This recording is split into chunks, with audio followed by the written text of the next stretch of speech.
안녕하세요. 전선인간의 동네 책방에 오신 것을 환영합니다. 전선인간의 동네 책방의 리뷰 그 첫 번째는 리처드 바크의 갈매기의 꿈입니다. 이 책은 사실 워낙 유명하죠. 너무나 유명한 명문장이 있습니다. 바로 책에도 늘 이렇게 있는 가장 높이 나는 새가 가장 멀리 본다는 문장이죠. 이 문장을 토대로 가장 낮게 나는 새가 가장 자세히 본다는 투의 패러디도 나왔을 정도니 이 책이 주는 파급력은 사실은 꽤 크다고 볼 수 있습니다. 실제로 이 책은 초등학교 고학년이나 혹은 중학교 친구들에게 꼭 권해주고 싶습니다. 왜냐하면 제가 중학교 시절 이 도서를 처음으로 제대로 된 독서를 시작하게 되었기 때문이죠. 저 같은 경우는 중학교 시절에 1진도, 2진도, 3진도 아닌 굉장히 후진 학생이었습니다. 큰 사고를 치진 않았지만 큰 꿈도 없고 그렇다고 모범적인 학생도 아니었습니다. 그런데 어느 날 국어 시간에 제가 선생님께 해서는 안 될 말을 했었고 선생님은 저를 벌하기 위해서 상담실로 불렀습니다. 그때 선생님이 제게 주신 벌이 이 도서 갈매기의 꿈이었습니다. 선생님의 말씀이 아직도 기억이 납니다. 전선인간, 너는 좋은 문장과 좋은 말을 할 능력이 있는데 반대로 왜 나쁜 말을 하는 걸 보면 선생님이 마음이 아프다. 그러시면서 선생님께서는 저에게 이 도서 리처드 바크의 갈매기의 꿈을 선물해 주셨고 제가 졸업할 때까지 몇 권의 책을 계속해서 선물로 주셨습니다. 잠깐 리뷰 중에 말씀을 드리겠습니다. 1990년도쯤 부산 진중학교에서 근무하셨던 김옥숙 국어 선생님, 감사하고 여전히 존경합니다. 선생님 덕에 제가 그래도 나쁘지 않은 보통의 어른으로 살아가고 있는 것 같습니다.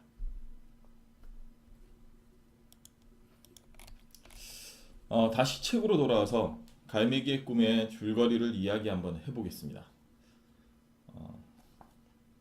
갈매기의 꿈은 갈매기의 이야기입니다. 갈매기의 꿈이니까 갈매기 이야기겠죠. 비행하는 것을 좋아했던 조나단 리빙스턴 시걸이라는 갈매기가 나옵니다. 그리고 이 갈매기는 매일 나는 연습을 합니다. 비행하는 연습을 하죠. 하지만 갈매기 사회에서는 먹이를 먹고 생존을 위해서 비행하는 것 외에 높이 나르고 그리고 빠르게 나르고 그리고 굉장히 다양하게 나는 연습을 하는 이 조나단을 이해하지 못합니다. 그리고 어느 날 이런 갈등들이 심화되다가 조나단은 결국에는 무리들에서 떨어진 채 절벽으로 추방당하게 됩니다. 어렸을 때 이 글을 읽었을 때는 절벽으로 추방당한다는 게 그리고 그 절벽에서 혼자 비행 연습을 하다가 조나단이 천국으로 가게 됩니다. 어렸을 때는 이게 단순히 정말로 비행을 하다가 천국으로 갔구나 라는 느낌이었는데 지금 생각해 보면 이 천국이라는 뜻은 좀 다른 뜻일 수도 있을 것 같다는 생각이 듭니다. 아무튼 조나단은 거기서 절벽에서 계속 비행 연습을 하고요. 이 비행 연습을 하던 중에 다른 갈매기들을 만나 천국으로 가게 됩니다. 그 천국에서 설리반이라는 선생님을 만납니다. 이 설리반이라는 선생님을 만나서 조나단은 고도의 비행 기술을 배우게 되고 그리고 다시 치앙이라는 나이가 조금 있는 늙은 갈매기 친구를 만납니다. 이 치앙에게서는 순간 이동과 그리고 전반적인 삶을 살아가는 어떤 배움 그리고 사랑이라는 것에 대해서 다시금 배우게 되죠. 그리고 이 치앙과의 만남을 통해서 그를 추방했던 지상의 갈매기들을 용서하게 되고요. 그리고 이 갈매기들을 측은하게 생각하고 그리워하게 됩니다. 그리고 그들에게도 천국의 기술과 천국의 비행 기술과 사랑을 가르쳐 주기 위해서 다시 조나단은 지상으로 내려오게 되죠. 그리고 거기에 지상의 갈매기들에게 자신이 배웠던 비행 기술과 그리고 배움과 사랑을 가르쳐 주게 되고 그 여러 수제자들이 나눠지게 되는데요. 그 수제자들 중 플래처라는 친구에게 다시 지상의 다른 갈매기들에 대한 어떤 교육을 맡기고 자신은 조나단은 다시금 하늘로 사라집니다. 여기까지가 갈매기의 꿈의 전체적인 줄거리입니다. 그럼 우리는 갈매기의 꿈에서 가장 유명한 한 문장과 그리고 가장 괜찮은 한 페이지를 한번 낭독해 보도록 하겠습니다. 역시 가장 유명한 한 문장은 이것이죠. 가장 높이 나는 새가 가장 멀리 본다.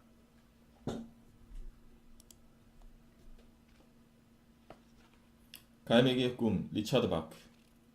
가장 높이 나는 새가 가장 멀리 본다. 그들에게 가장 중요한 것은 그들이 가장 하고 싶어하는 일을 추구하는 것이었고 완벽한 수준에 이르는 것이었고 그것은 바로 비행이었다.